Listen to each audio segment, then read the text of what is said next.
This is Nightly Business Report with Tyler Matheson and Sue Herrera. Flirting with Dow 20,000, it's back in sight as the S&P 500 and Nasdaq close at record levels amid a rash of blue chip earnings.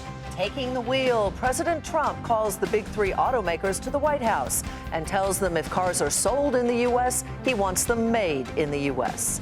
Financial gamble, why some of America's largest cities could be at risk of losing billions of dollars in federal aid. Those stories and more tonight on Nightly Business Report for Tuesday, January the 24th. Good evening, everybody. I'm Bill Griffith, and tonight for Tyler Matheson. Great to have you here. Thank you. Good evening, everybody. I'm Sue Herrera. Well, S&P 500 record, check. NASDAQ record, check. The Dow, well, it's still trying to reach that elusive 20,000 level, but that milestone came within striking distance today on a number of blue chip earnings and a rise in oil prices. Also helping the rally was a jump in infrastructure-related stocks following the signing of executive orders by President Trump. We'll have more on that in just a moment. But first, here are the closing numbers for you. The Dow Jones Industrial Average advanced 112 points to 19,912. The NASDAQ increased 48. And the S&P 500 added 14. Investors are also hoping earnings will help drive stocks, and today 5 Dow components reported. A strengthening dollar continues to eat into DuPont's earnings. The agriculture giant is looking to grow by merging with Dow Chemical. But European antitrust authorities are questioning how their plan to combine insecticide, weed killing, and crop seed businesses can help competition. 3M says fourth quarter earnings and revenue were up. It's holding firm on its 2017 forecast. The stronger dollar makes its products, things like components for smartphone screens, as well as wind and solar power generation, and of course, Post-its, more expensive on global markets, but also helps profit margins on some of them. Travelers' operating profit hit an all-time high in the fourth quarter, but its auto insurance business disappointed. Costly personal injury claims are up, and there's concern about the growing number of accidents caused by distracted drivers.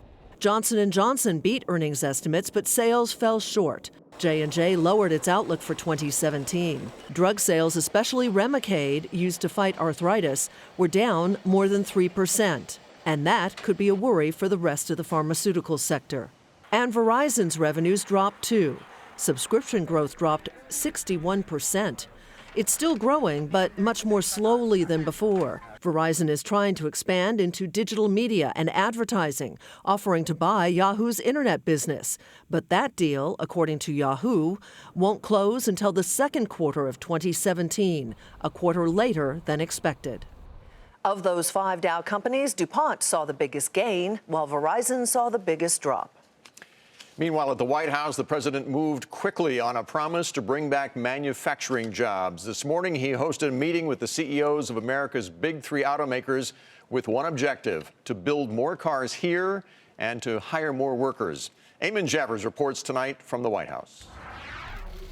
In his first week in office, President Trump has made it clear that American business and jobs will be top priority. And today, the auto industry led the agenda as the president summoned the CEOs of Ford, GM, and Fiat Chrysler to the White House. It's the long-term jobs that we're looking for. We're bringing manufacturing back to the United States big league. We're reducing taxes very substantially, and we're reducing unnecessary regulations. Speaking to reporters outside the White House, Ford CEO Mark Fields sounded an optimistic tone, saying the auto industry is excited to work with the president on tax policies, regulation, and trade. We just had a great conversation with the president, and he is very focused on policies that will grow investment and jobs here in America and American industry, and of course in the automotive industry, which is what we talked about this morning. Ford recently committed $700 million to upgrade a plant in the Detroit area, and Fiat Chrysler committed $2 billion for factories in Ohio and Michigan, while GM has been under scrutiny from Trump, who in a tweet on January 3rd criticized the company for importing the Chevy Cruze from Mexico. Trump perhaps making light of that in today's meeting with CEO Mary Barra. We have a very big push on to have auto plants and other plants, many other plants. You're not being singled out, believe me, Mary, I promise. Just last week, GM announced plans for 1,000 new or retained factory jobs and $1 billion in new U.S. spending. So 2 sectors in 2 days, manufacturing and automotive, meeting with the president here at the Trump White House. No indication, though, from Sean Spicer, the new White House press secretary, of which other sectors will soon be brought in to meet with the president. For Nightly Business Report, I'm Eamon Javers at the White House. By the way, Toyota today added its name to the list of companies announcing new jobs here in the U.S. The Japanese automaker said it plans to invest $600 million and add 400 jobs to an assembly plant in Indiana, where it already builds the Highlander. Phil LeBeau covers the auto industry for us, and he joins us now. So, Phil, let's put some numbers on this. How many cars are made here in the U.S. versus, say, in Mexico? In terms of production, the U.S. is far bigger than Mexico. I'm saying about 11.5 million vehicles built here in the United States last year. Most of them were sold and bought here in the United States. There you see the other numbers. Mexico coming in at 3.5 million, and then Canada a little smaller at 2.4 million. The bulk of the vehicles sold here in the U.S. are built here, but it's the rising presence of Mexico and Canada that's what has Donald Trump's attention. Well, what's the likelihood that one of the big three will commit soon to building a new plant here in the U.S.? What do you think? I think the likelihood of something happening soon is pretty low, in part because the automakers want to see what happens with NAFTA.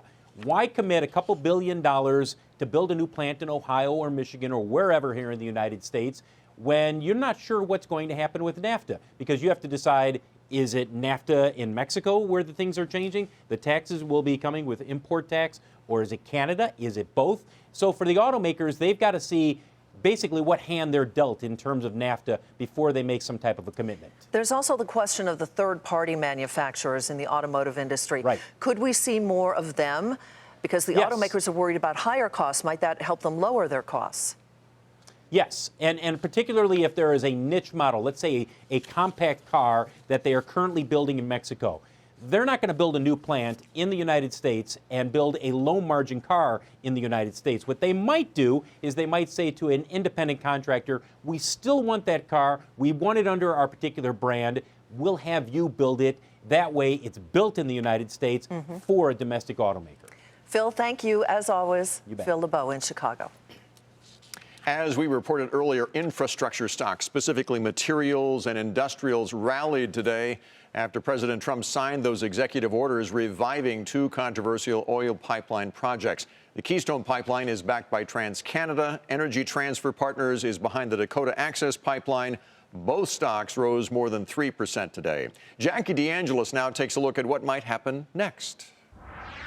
This is with regard to the construction of the Keystone Pipeline, something that's been in dispute, and it's subject to a renegotiation of terms by us. He said it was on his agenda for day one, and he came through as promised. President Trump making a bold statement that he will carry out his promises to be more supportive of energy infrastructure projects that will put Americans to work. We are, and I am, very insistent that if we're going to build pipelines in the United States, the pipe should be made in the United States. Both projects were highly controversial and highlighted the political clashes over the energy boom in this country.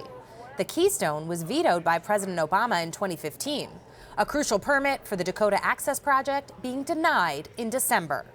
But all that seems to be changing. As these projects get underway, there are roughly a dozen other pipelines that are under federal jurisdiction expected to move forward with more ease. Our goal is to leverage not just roads and bridges, but pipelines and FAA reauthorization and so many other things. So, infrastructure it involves many different aspects that will create jobs in this country. But there's a lot at stake. These projects are controversial for a reason, namely environmental concerns, and opposition groups will continue to rally against them.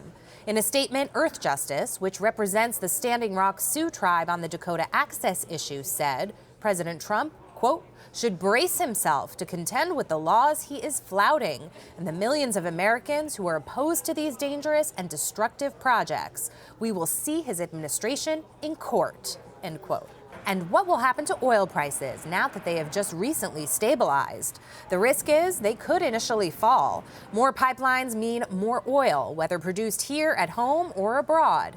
And if demand isn't there to meet supply, well, we could just see prices fall again. On the jobs front, we're talking about roughly 12,000 during construction for Dakota Access. Some of those fade when the project is complete. For Keystone, nearly 4,000 direct construction jobs and more than 40,000 when you include indirect jobs. But most of those are temporary too. Either way, it's seemingly a win for Trump, who is checking off items on his lengthy to-do list. For Nightly Business Report, I'm Jackie DeAngelis. 6 of the 8 biggest oil-producing states are now in a recession. According to a new report by S&P, the decline in the price of crude hurt the economies of Alaska, New Mexico, Wyoming, Oklahoma, North Dakota, and Louisiana last year. Texas and Montana saw a slight increase in growth, barely avoiding a recession. Still ahead, the costly decisions some cities may have to make.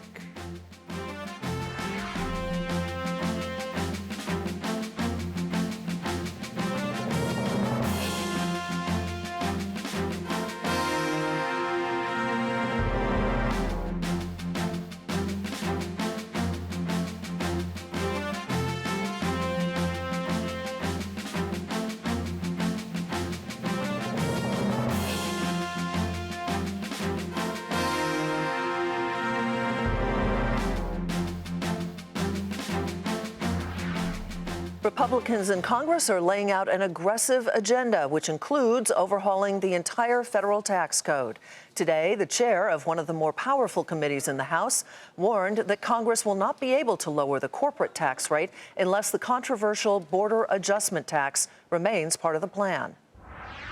There are severe consequences for America if special interests succeed in blocking this provision. Foreign products would continue their tax advantage over Made in America products, undercutting President Trump's focus on American jobs and growth. Tax rates on businesses would have to increase significantly from the proposed 15% and 20% rates, undercutting our ability to make America competitive again. As we've reported, the border adjustment would exempt export revenues from taxation, but impose a 20% tax on imports. President Trump has called that tax complicated. We had an economic report out this morning. Sales of previously owned homes dipped in December. That, according to the National Association of Realtors, existing home sales were off nearly 3%, which was more than expected. Despite the decline, though, the report caps the strongest year for housing since the real estate peak about 10 years ago. And it could also indicate that the pace of sales may be difficult to sustain this year as prices rise along with mortgage rates. Corning shatters estimates, and that's where we begin tonight's market focus. The glass and ceramics company, which makes products for the automotive and aerospace industries, said strong performance in its display technologies and specialty materials businesses led to the higher than expected results. Corning shares rose more than 5% to $26.18. Lockheed Martin posted profit in sales in its latest quarter that beat estimates, but the defense contractor's outlook wasn't as positive. The company lowered its full-year sales forecast and gave earnings guidance below expectations. That sent shares lower. Lockheed ended the day down nearly 2% to $252.91. Specialty metals maker Allegheny Technologies reported a narrower than expected loss in the latest quarter. Revenue rose nearly 8%, which was slightly below street targets, but still indicates the company's turnaround is moving in the right direction. So shares rallied 31% to $22.28. An increase in new orders helped lift results at D.R. Horton. The nation's largest home builder said that profits and sales grew, and that topped analysts' expectations. The company also reaffirmed its full-year outlook as well. Shares popped more than 6% today to $30.64. And Chinese e-commerce giant Alibaba said that strength in its core and cloud businesses led to a rise in profit and sales. Those results easily beat expectations. Alibaba also said that it would raise its revenue guidance for this whole year. Alibaba shares were 3% higher to $101.43. And packaging services company WestRock is going to buy rival multi-packaging solutions for more than $1 billion. The tie-up there is expected to increase WestRock's exposure in the healthcare, spirits, and cosmetic markets. WestRock shares rose more than 1.5% to $54.05. Meanwhile, shares of multi-packaging solutions soared by 23% to $17.79. Immigration reform, as you probably know, was a cornerstone of President Trump's campaign. But when an undocumented immigrant is arrested for a crime in Portland, Oregon, he or she may get jail time but will not be deported. And that's because Portland is one of hundreds of sanctuary cities across the country. But being called a sanctuary city may cost those municipalities billions of dollars. Aditi Roy reports. Every day, Romeo Sosa helps more than 100 day laborers find temporary work in Portland, Oregon. As the executive director of VOS, a nonprofit group that works in immigrant communities, Sosa says most of his clients are from other countries, but he's not sure how many of them are undocumented. No, it's not our job to ask. It's a familiar response among civic leaders here. Portland is a sanctuary city by virtue of being in a sanctuary state. So what does that mean? Sanctuary policies range. In milder cases, local governments don't ask offenders about their immigration status. Stronger sanctuary policies require municipalities to decline requests from Immigration and Customs Enforcement, or ICE, to hold suspected undocumented immigrants. It's not just a political statement. Some sanctuary cities and counties say they don't want to burden local law enforcement carrying out federal immigration policy and contend it prevents immigrants from cooperating with local officers, which hurts their ability to solve crimes. There are more than 300 sanctuary jurisdictions across the U.S., and they are poised for a showdown with Donald Trump. In his contract with the American voter, President Trump has promised to cancel all federal funding to sanctuary cities. Some legal experts say the law doesn't require local governments to comply with federal requests to detain immigrants. If the Trump administration were to say, we're going to pull your federal funding if you don't comply with these immigration detainers, it's actually putting the cities between a rock and a hard place, because the cities then have to choose between obtaining this federal funding and complying with the Constitution, staying on the right side of the law. If the president stands by his pledge, New York City could lose out on $8.5 billion in federal aid. San Francisco could lose $1.2 billion in federal funds. Seattle could lose $80 million in federal dollars. And Somerville, Massachusetts could lose $6 million federal dollars. Despite those potential losses, many cities like Portland vow to remain sanctuary cities no matter what Trump does.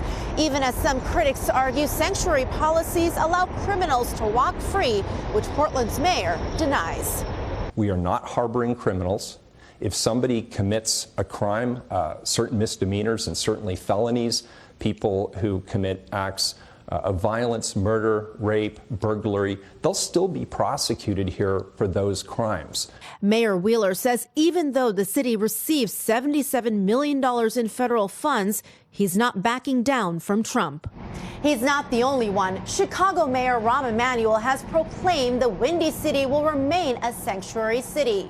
And in New York, the Attorney General has issued a guide to help city and county governments uphold their sanctuary policies. For Nightly Business Report, Aditi Roy, Portland, Oregon. All right, let's turn now to our guests who have opposing views on this very nuanced topic. Ira Melman is director of the Federation for American Immigration Reform. He supports stopping federal funding to sanctuary cities.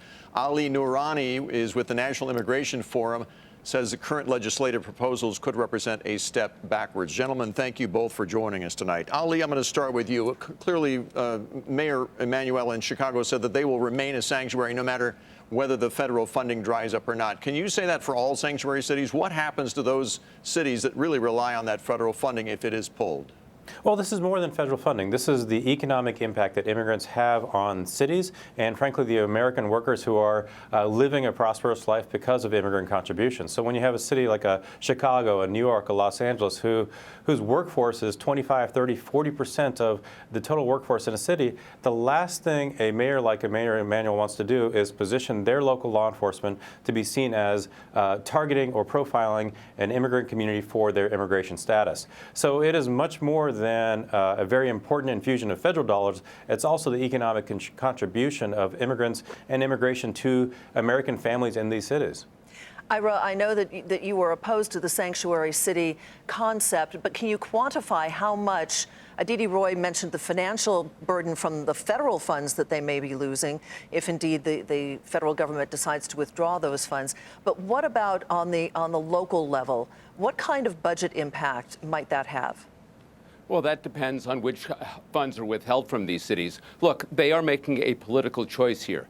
They are determining that they would rather protect people who are in the country illegally, including people who are here and committing other crimes, than they would getting this money from the federal government to meet local needs. So these are choices that these governments are making. And by the way, sanctuary cities were outlawed by Congress in 1996. The law is on the side of the federal government.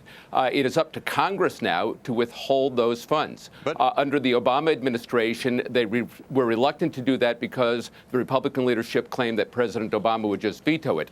Under this administration, the president will sign it and hold these local jurisdictions accountable. Ira, do you dispute Ali's contention of the role that these immigrants play in these cities to take up maybe 40% of the employment for some of the jobs that some of the locals would not want otherwise? I mean, that would be a huge impact on those cities if they were to lose some of those employees, wouldn't they?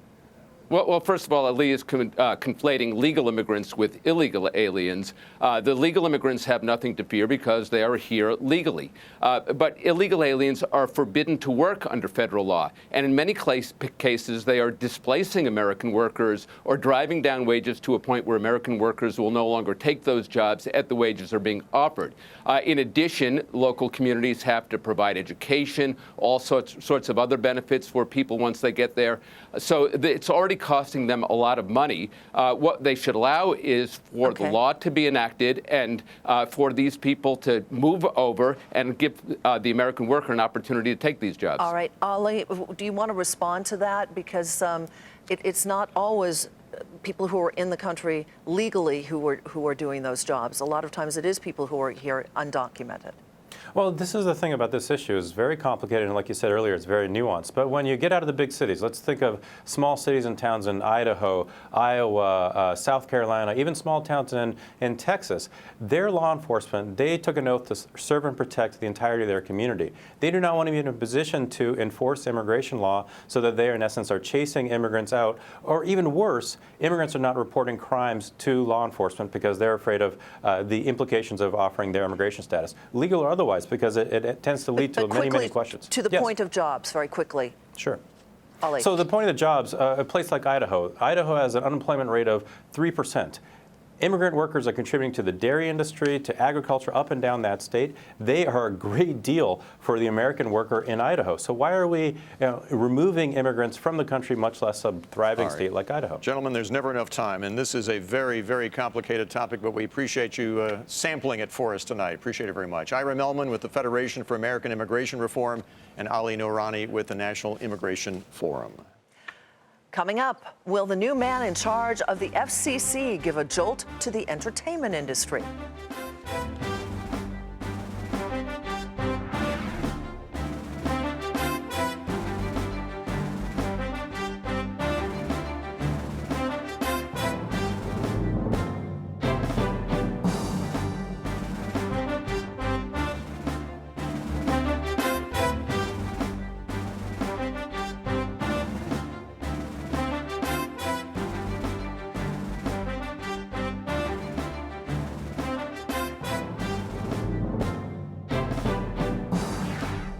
President Trump's choice to lead the Federal Communication Commission could lead to the unraveling of many policies put in place by his predecessor. Ajit Pai wants to see regulations rolled back, including one that pits internet providers like Verizon, AT&T, and Comcast against websites like Netflix and Facebook. Julia Borston has more for us tonight. Newly appointed FCC Chief Ajit Pai has been a Republican commissioner at the FCC since 2012, since then making it clear that he'll take a light-handed approach, and a top priority will be dismantling rules the commission enacted to support net neutrality, the policy guaranteeing that all video will be treated equally and companies such as Netflix and Google won't have to pay for access to the fastest broadband pipes. Pai explaining in 2015 his opposition to net neutrality. I'm very disappointed. I'm most disappointed for the American consumer. In the short term, it's going to mean that their broadband bills go up. It's going to mean that their broadband speeds go down. Reversing this legislation is expected to benefit broadband providers such as Comcast, AT&T, and Verizon. Liberty Media's Greg Maffei explaining how those companies will be able to cash in. The idea that you might be able to charge for quality of service, for variability, that the amount of traffic, the speed of the traffic, how you want to make sure the traffic's delivered might change the ability to price it, and you would be able to charge for those kind of services. I think that's now becomes a reality. But defenders of net neutrality, such as internet giants Netflix, Google, Amazon, and Facebook, have raised concerns that innovation at startups will be stifled if companies end up having to pay for their videos to smoothly reach customers. What we all hope for is for the same opportunity for the next Google and the next Netflix, right? So that the next 20 years, all of those companies that are upstarts are going to have the same access and the same ability to reach the end users in an unobstructed manner, being treated equally. And that's the big concern, theoretically. Pai is expected to take a more restrained regulatory approach across the board, and that includes when it comes to allowing big mergers. Though President Trump has expressed opposition to AT&T's acquisition of Time Warner, under Pai, analysts say the FCC is unlikely to get involved in the regulatory review of the deal. For Nightly Business Report, I'm Julia Borston in Los Angeles. Just a reminder, Comcast is the parent company of CNBC, which produces this program. And on that note, that'll do it for Nightly Business Report for tonight. I'm Sue Herrera. Thanks for joining us. I'm Bill Griffith. Have a great evening, everybody. We'll see you tomorrow.